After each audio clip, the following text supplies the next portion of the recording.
Hi అండి. మనకు శ్రీ లక్ష్మీ నరసింహస్వామివారి దేవస్థానం అనగానే ఫస్ట్ గుర్తొచ్చేది తెలంగాణలోని యాదాద్రి, తర్వాత అహోబిలం కర్నూలు డిస్టిక్లో. అలాంటి ప్రాచీన క్షేత్రమే ఇంకొకటి ఉంది, పెన్ను అహోబిలం, అనంతపురం దగ్గరలో ఉంటుంది. దీనికి కూడా స్థల పురాణం ఉందండి. హిరణ్యకశిపుడు భక్త ప్రహ్లాదుని విష్ణు భక్తికి విసుగు చెంది కోపోద్రిక్తుడై ఎక్కడున్నారు రాని హరి ఈ స్తంభంలో ఉన్నాడా అని చెప్పి స్తంభాన్ని పగలగొడతాడు. అప్పుడు విష్ణుమూర్తి ప్రహ్లాదుని కోసమే నరసింహ అవతారంలో, ఉగ్ర నరసింహ అవతారంలో ప్రత్యక్షమై హిరణ్యకశిపుని వధిస్తాడు. ఆయన ఎంతసేపటికి శాంతింపకపోయేసరికి దేవతలు చాలా ప్రయత్నాలు చేస్తారు. దేవతలలో కూడా కాకపోయేసరికి ప్రహ్లాదుని కోరుకుంటారు, నాయనా ప్రహ్లాద, నీకోసమే ఆయన ఈ గురు రూపాన్ని ధరించాడు, నువ్వే ఎలాగైనా శాంతింప చేయాలి అని. ప్రహ్లాదుని కోరిక మేరకు నరసింహస్వామి తన ఉగ్రాన్ని తగ్గించుకొని చెంచులక్ష్మి అమ్మవారి రూపంలో ఉన్న లక్ష్మీదేవిని తీసుకొని వనవిహారానికి వెళ్తారని చెప్పి ఒక పురాణంలో ఉంది. అలా వెళ్తున్నప్పుడే ఈ ప్రదేశంలో ఆయన కుడికాలు మోపాడు అని ఒక స్థల పురాణం.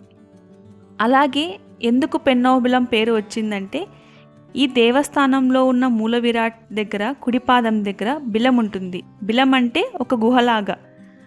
స్వామివారికి ఏ అభిషేకం చేసినా ఆ తీర్థాలన్నీ ఆ బిలం గుండా పెన్నా నదిలో కలుస్తాయని చెప్పి ఒక ప్రశస్తి. అందుకే ఈ క్షేత్రానికి పెన్నోబిలం అనే పేరు వచ్చిందని ఇక్కడ వాళ్ళు చెప్తారు. ఈ దేవాలయాన్ని సదాశివరాయలు నిర్మించారు అంటారు. ఇక్కడ ఈయనకి చాలా లాభమే ఉందండి, కానీ ప్రభుత్వం పట్టించుకోకపోవడం వల్ల ఇది అంతగా అభివృద్ధి చెందలేకపోయింది. కానీ ఒకసారి దర్శించాల్సిన ప్రదేశం అండి. అనంతపురం డిస్టిక్కి 36 కిలోమీటర్ల దూరంలో ఉంది. అండ్ ఈ దేవస్థానంలో కొంచెం కోతుల బెడద ఎక్కువ ఉంటుంది, మీరు కొంచెం జాగ్రత్తగా వెళ్ళండి. ఎందుకంటే అది కొండ ప్రాంతం అండి.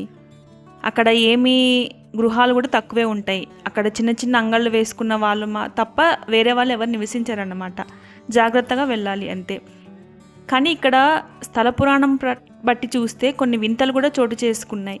స్వామివారు నరసింహ అవతారంలో అంటే సింహం అవతారంలో అమ్మవారితో కలిసి వనవిహారం చేస్తున్నప్పుడు ఒక అడవి పందిని వేటాడనని, ఆ వేటాడే సమయంలో ఆయన ఒక కొండకు నక్కి కూర్చుండడం వల్ల ఆ కొండకు కూడా ఆయన వీపు భాగం తగిలి కొండ ప్రాంతం మొత్తం ఒక చిన్న సైజు గుహలాగా ఏర్పడిందని చెప్పి ఇక్కడ వాళ్ళు చెప్తారు. అండ్ అడవి పందిని వేటాడిన గుర్తులు, ఆయన బళ్ళెంకి అంటిన రక్తం అక్కడ చారికల్లాగా పడిన గుర్తులు, అడవి పందిని వేటాడిన తర్వాత ఆ మాంసాన్ని కుప్పలుగా వేసినప్పుడు ఆయన గోటి గుర్తులు కూడా రాతి మీద చాలా క్లియర్గా కనిపిస్తాయండి. అప్పుడు చాలా క్లియర్గా కనిపించేవంట. ఇప్పుడు ఏమంటే కాలక్రమేణా అందులోనూ వర్షాకాలం సమయంలో అక్కడ గడ్డి ఎక్కువ పెరిగిపోవడం వల్ల, మట్టి వల్ల కొంచెం సరిగ్గా కనిపించట్లేదు అంటారు. కానీ అంతకుముందు వాళ్ళు, మా పెద్దవాళ్ళు చూసినప్పుడు రక్తం మరకలు కూడా మేము చూసామని కూడా చెప్తారు. కాబట్టి మీరు కూడా ఒకసారి కుదిరితే వెళ్ళి చూడండి. ఇలాంటివి ఒక్కసారి కాకపోతే ఇంకెన్నిసార్లు చూసాం చెప్పండి. అంటే ఉన్నాడు, దేవుడు ఉన్నాడు అని కొన్ని నిదర్శనాలు ఉంటాయి కదా, అవైనా మనం చూడాలి. అండ్ ఈ దేవాలయంకి 4 గోపురాలు ఉంటాయండి.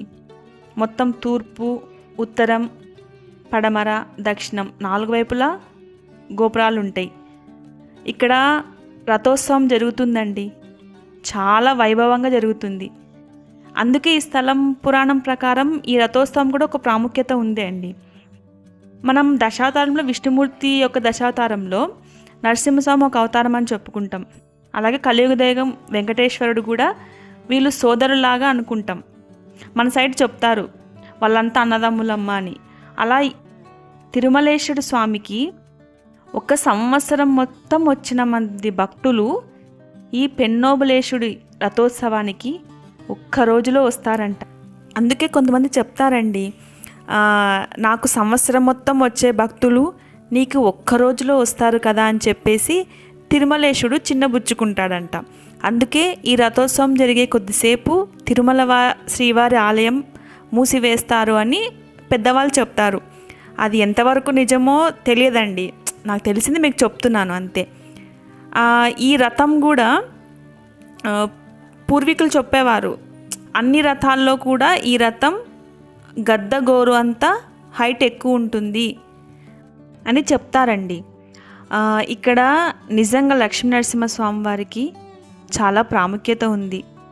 కొన్నిసార్లు కోరుకున్న కోరికలు కూడా తీరుతాయి అని చెప్తారండి. ఆయన ఉగ్రరూపం అటువంటిది. ఒకసారి వెళ్ళి చూడండి కుదిరితే. కొన్ని ప్రభుత్వం వైఫల్యాల వల్ల కావచ్చు, కొన్నిసార్లు దూర ప్రాంతాల వల్ల కావచ్చు, కొన్ని పుణ్యక్షేత్రాలు అభివృద్ధికి నోచుకోలేకపోతాయి. దానిలో పెన్నోబులం ఒకటి. కానీ ఇక్కడ భక్తుల సంఖ్య మాత్రం ఎప్పుడూ తగ్గదు. దూర ప్రాంతాల నుంచి, గ్రామీణ ప్రాంతాల నుంచి చాలామంది వచ్చి ఇక్కడ స్వామివారికి మొక్కులు తీర్చుకుంటూ ఉంటారు. మీకు నా ఇన్ఫర్మేషన్ నచ్చితే లైక్ చేయండి. నాకు తెలిసిన ఇంట్లో పెద్దవాళ్ళు చెప్పిన కొన్ని సమాచారం మీకు ఇచ్చాను. మీకేమైనా తెలిస్తే కామెంట్ చేయండి. Thank you.